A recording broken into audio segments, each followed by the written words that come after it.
opportunity to share my story with this committee and for bringing light to the crisis of abuse in amateur sports. Your commitment to ensuring the safety of gymnasts and all amateur athletes is appreciated, important, and necessary to ensure nothing like this ever happens again. Please bear with me. To be perfectly honest, I can imagine no place that I would be less comfortable right now than sitting here in front of you, sharing these comments. My name is Simone Biles, and I am a gymnast who has trained at the levels of the sport. As an elite gymnast, I have had the honor to represent the United States of America in multiple international competitions, including world championships and the Olympic Games. Over the course of my gymnastics career, I have won 25 world championship medals and 7 Olympic medals for Team USA. That record means so much to me, and I am proud of my representation of this nation through gymnastics. I am also a survivor of sexual abuse, and I believe without a doubt that the circumstances that led to my abuse and allowed it to continue are directly the result of the fact that the organizations created by Congress to oversee and protect me as an athlete, USA Gymnastics and the United States Olympic and Paralympic Committee failed to do their jobs. Nelson Mandela once said, there can be no keener revelation of a society's soul than the way in which it treats its children. It is the power of that statement that compels and empowers me to be here in front of you today. I don't want another young gymnast, Olympic athlete, or any individual to experience the horror that I and hundreds of others have endured before, during, and continuing to this day in the wake of the Larry Nassar abuse. To be clear, Take your time. To be clear, I blame Larry Nassar, and I also blame an entire system that enabled and perpetrated his abuse. USA Gymnastics and the United States Olympic and Paralympic Committee knew that I was abused by their official team doctor long before I was ever made aware of their knowledge. In May of 2015, Rhonda Fayan, the former head of USA Gymnastics women's program, was told by my friend and teammate, Maggie Nichols, that she suspected I, too, was a victim.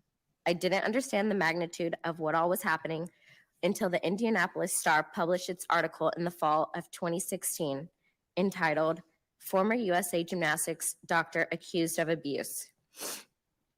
Yet while I was a member of the 2016 U.S. Olympic team, neither USAG, USOPC, nor the FBI ever contacted me or my parents. While others had been informed and investigations were ongoing, I had been left to wonder why I was not told until after the Rio Games. This is the largest case of sexual abuse in the history of American sport. And although there have been a fully independent investigation of the FBI's handling of the case, neither USAG nor USOPC have ever been made the subject of the same level of scrutiny. These are the entities entrusted with the protection of our sport and our athletes, and yet it feels like questions of responsibility and organizational failures remain unanswered. As you pursue the answers to those questions, I ask that your work be guided by the same question that Rachel Denhollander and many others have asked. How much is a little girl worth?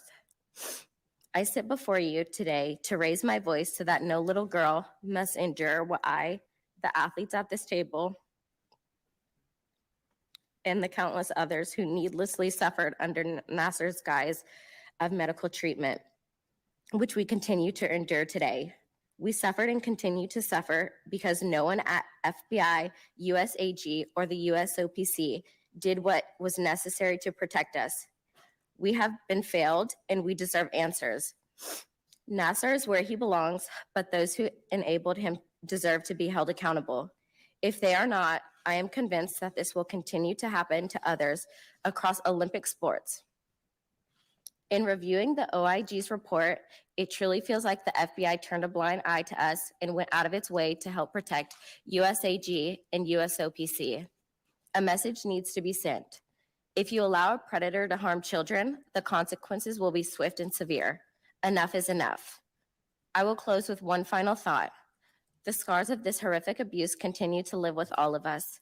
As the lone competitor in the recent Tokyo Games who is a survivor of this horror, I can assure you that the impacts of this man's abuse are not ever over or forgotten.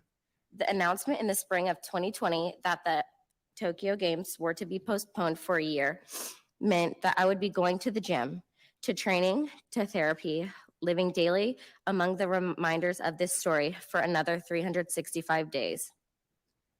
As I have stated in the past, one thing that helped me push each and every day was the goal of not allowing this crisis to be ignored. I worked incredibly hard to make sure that my presence could maintain a connection between the failures and the competition at Tokyo 2020. That has proven to be exceptionally difficult burden for me to carry, particularly when required to travel to Tokyo without the support of any of my family. I am a strong individual and I will persevere, but I never should have been left alone to suffer the abuse of Larry Nassar. And the only reason I did was because of the failures that lie at the heart of the abuse that you are now asked to investigate. Again, I appreciate the opportunity to share my thoughts with this committee today. I want to sincerely thank each of you for joining the survivors of this abuse to do what we all can to prevent anything like this from ever happening again. Thank you.